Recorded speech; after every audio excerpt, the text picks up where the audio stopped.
Hey, bugün meni tazını nes bastı o. Etdigenden beri kosuğumga terikçilik nesini sanmadım.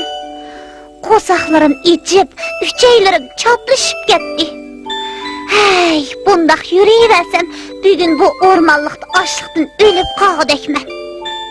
En yaxşısı bir haqiqatan bolsun xatarga tavakkul qilib, kanit qirib, insonlarning to'xu, qo'ylarini tutib, toza hozirlanib bir yeychi.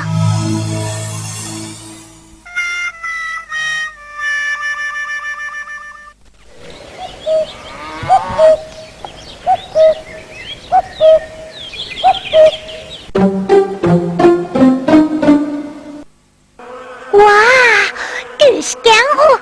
Nima degani yaxshi? Kanit qirib ancha kuch sarf qilmayla, nasilik bir parcha go'shtga erishib qolishimni xayolimga ham keltirmabdiman. Qo'limni shundaqla so'zaman, mo'qalaman. Voyjon.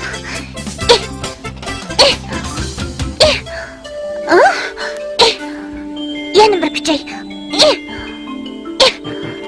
Oy.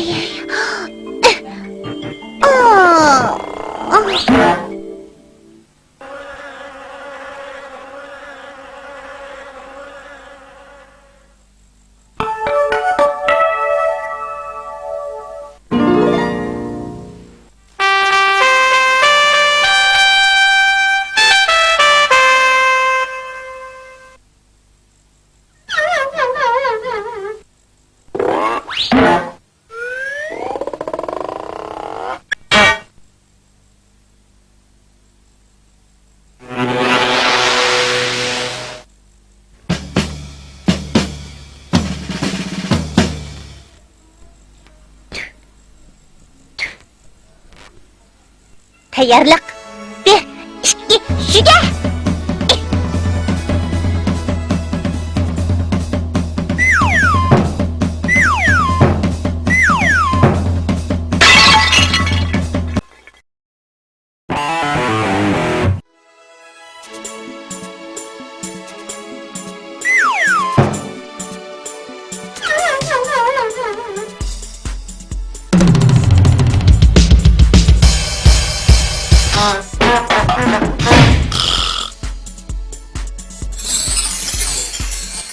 Tulki har qancha qilibmi go'shtni ololmabdi.